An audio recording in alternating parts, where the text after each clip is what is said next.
کلام پاک میں تو اللہ نے فرمایا کہ کل نہبتو منہا جمیعن، حضرت آدم اور حضرت حوا کو اللہ تعالیٰ نے حکم فرمایا کہ اب آپ یہاں سے چلے جاؤ، اور ان کا اترنا زمین پر اس دنیا سے بطور اعزاز کے تھا۔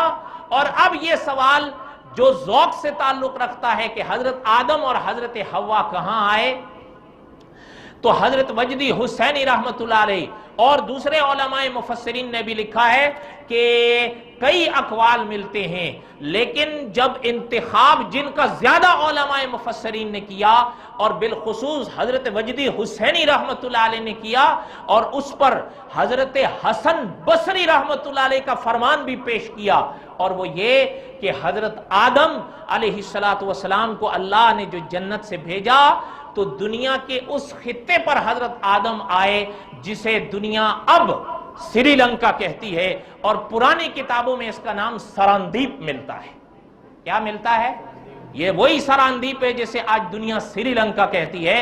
اور حضرت آدم علیہ السلام جو وہاں پر نازل ہوئے ہیں، یہ جو حضرات لنکا کے ہیں یا جن کا اتفاق اس طرف ہوا جانے کا وہ جانتے ہیں، لنکا میں باقاعدہ ایک وادی ہے بہت بڑی، اس کو کہا جاتا ہے کوہ آدم۔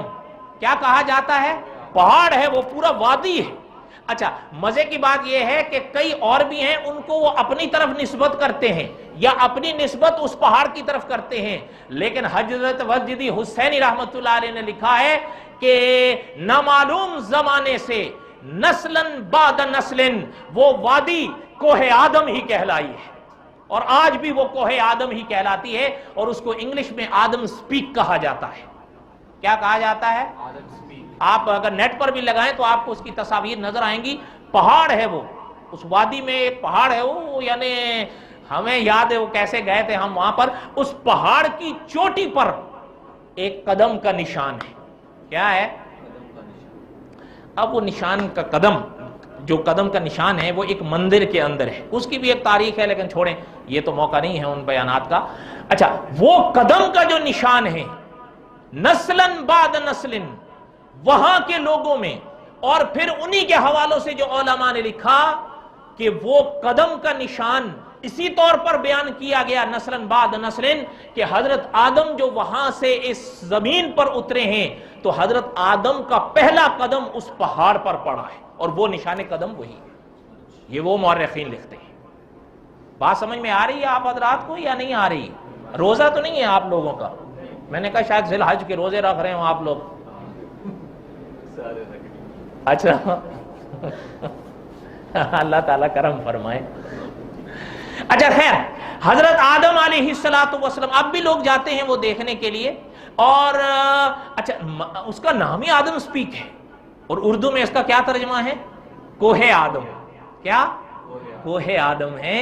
اور ایک بات تو ہم انشاءاللہ آگے جا کر پڑھیں گے کہ جہاں یہ باتیں پتہ چلتی ہیں نا، وہاں یہ بھی تاریخ ہمیں بتاتی ہے حضرت ابن عباس رضی اللہ تعالی عنہما کے بھی حوالے سے کہ حضرت آدم سراندیپ میں آئے۔ کہاں آئے؟ اگلی بات سنیں۔ اچھا، ہو سکتا ہے کوئی اگر اختلاف کرے تو اس کا کچھ میں نے اشارہ کنایہ کر دیا، ممکن ہے وہ کہیں کہ یہ روایات بخاری شریف کی شرائط پر نہیں ہے، مسلم شریف کی شرائط پر نہیں ہے، محدثین کی شرائط پر نہیں ہے، تو ہم آپ سے بضد بھی نہیں ہے، ہم نے اس کی وضاحت کر دی ہے۔ اگر آپ کا ذوق اسی پر ہے تو خدا کے سپرد کرتے ہیں۔ اچھا، آگے یہ تو ہو گیا حضرت آدم۔ حضرت آدم کا نزول ان فرامین کے مطابق کہاں ہوا؟ ایک دوسری بات، حضرت حوا، ان کے بارے میں علماء مفسرین لکھتے ہیں، علماء مورخین لکھتے ہیں کہ حضرت حوا کو اللہ تعالیٰ نے اس شہر میں بھیجا جو عرب کا شہر ہے جسے آج دنیا جدہ کہتی ہے۔ کیا کہتی ہے؟ یہ ہمارے بعض اکابر کی بڑی عجیب تحقیق ہے، وہ فرماتے ہیں کہ جدہ جیم کے زیر کے ساتھ دادی کو کہتے ہیں۔ کن کو کہتے ہیں؟